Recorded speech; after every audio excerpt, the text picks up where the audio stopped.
All right, let's get right into it. If you've ever found yourself deep in a Java project, you know how awesome object-oriented inheritance is. But then you have to save it to a database. And that's where things get tricky, right?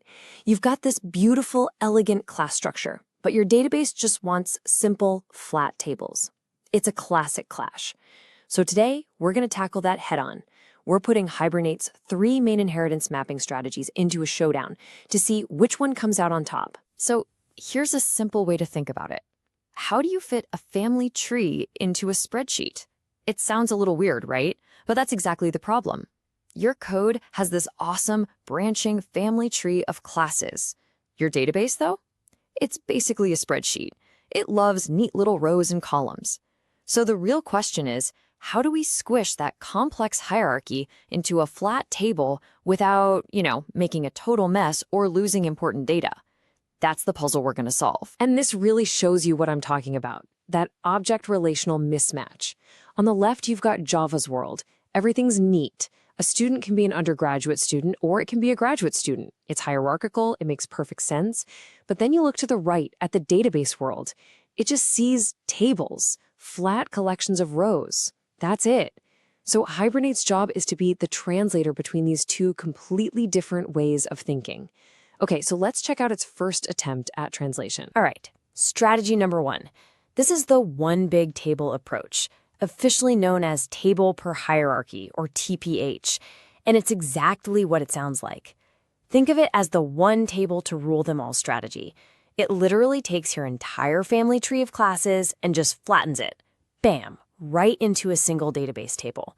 It's usually the simplest way to go and often the default for a reason. Okay, so take a look at what this actually creates in the database. It's pretty wild.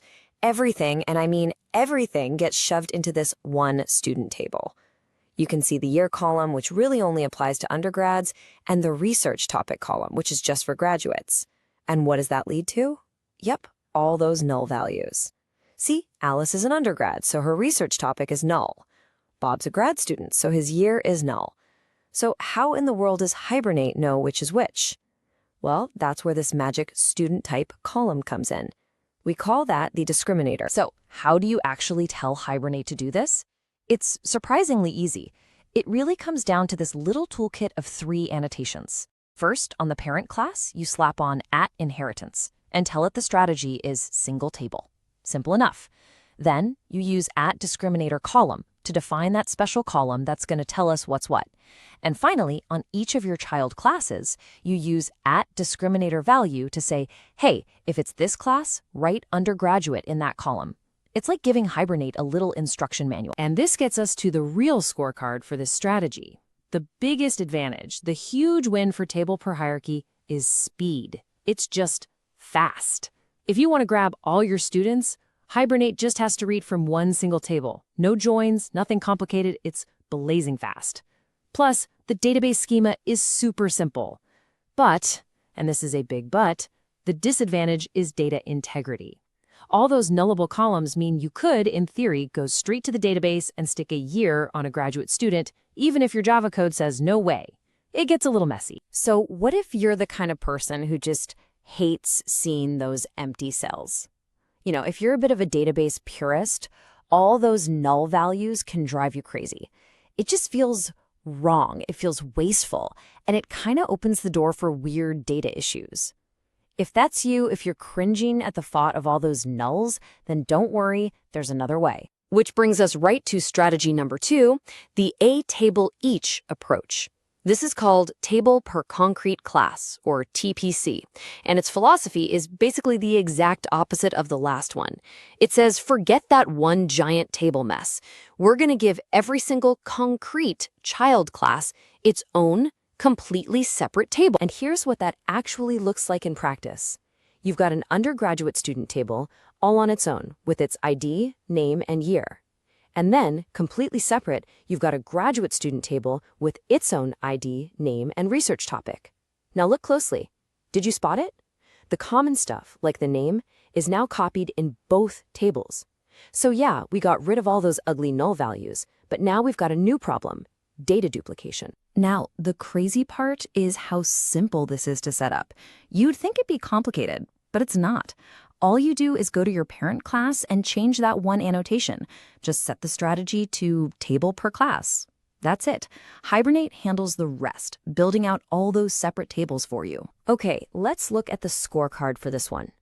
On the plus side, your tables are pristine. They're clean, they're compact, no wasted space, no nulls. Beautiful. But the downside is a big one.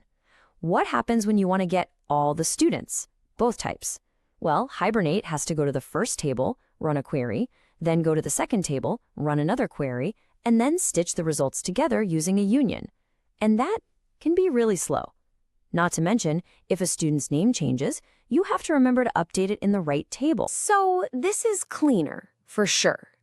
But duplicating data like that just feels wrong, doesn't it? It's like we traded one problem for another. For anyone who knows database design, duplicating columns is a big no-no. It breaks all the rules of normalization. So you have to wonder, isn't there a more normalized way? Isn't there a way to have our cake and eat it too? And that thought leads us perfectly into our third and final strategy, the linked tables method.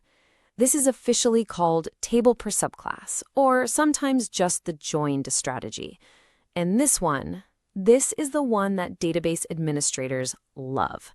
It's the most normalized, the most by-the-book, database-friendly approach of them all. So check out how this blueprint works. It's really elegant. You start with the base employee table that holds only the shared information, like ID and name. Then you get a regular employee table that only has salary and bonus, and a contract employee table that only has pay per hour and contract duration. And how do they connect? See that emp ID column? That's a foreign key that links back to the main employee table. So 0 nulls and absolutely no duplicated data. It's a thing of beauty from a database perspective. And the code to make this happen? Again, it's all about the annotations. On the parent class, you tell it you want the join strategy. That's step 1. Then, inside each child class, you use @primary join column. That's the magic piece that tells Hibernate, hey, the emp ID column in this table, that's the key that links us back to the main employee table. It's how you build the bridge between them. So let's score this final strategy. The advantage is undeniable. You get a perfectly normalized database, no redundancy, fantastic data integrity. It is the gold standard. But you probably guessed it, there's no such thing as a free lunch. Every single time you want to load a full employee object, Hibernate has to perform a join operation, stitching the base table and the subclass table together. For a simple query, that's fine. But for really complex ones or deep hierarchies, all those joins can really start to slow things down. All right, we've met our 3 contenders. We've got the one big table approach, which is fast but messy. We've got the table per class approach, which is clean but redundant. And we've got the linked tables approach, which is perfectly normalized but can be slow. So, the million-dollar question, which one do you actually pick? Let's put them all side by side for the final showdown. This chart really lays it all out. Look at that first row, table per hierarchy. For polymorphic query speed, fastest, no contest. But data integrity, weak because of all those nulls. Now jump to the bottom row, table per subclass. Data integrity, the absolute best, perfectly normalized. But query speed, it's okay, but those joins have a cost. And the one in the middle, table per concrete class, well, its polymorphic queries are slow because of unions, and its data integrity is only medium because of that redundancy. It's kind of the worst of both worlds in many cases, which is why you don't see it used as often. So there's no single best answer. It always comes down to what your project needs. So here's a quick 3-step guide to help you decide. First, ask yourself, how often am I going to be querying for the parent class? If the answer is all the time and speed is critical, you should probably lean towards table per hierarchy. Second, how much do you care about data purity? If you absolutely cannot stand nulls or duplicate data, then table per subclass is calling your name. And finally, think about the future. How much is this thing going to grow? If you think you'll be adding lots of new subclasses, that join strategy can get really complex to manage over time, which leaves us with one final big question for you. On your next project, when you're facing this exact problem, what are you going to prioritize? Are you going to go for the raw, blistering query speed of a single table, even if it's a little messy? Or are you going to go for that perfect, pristine data purity, even if it costs you some performance?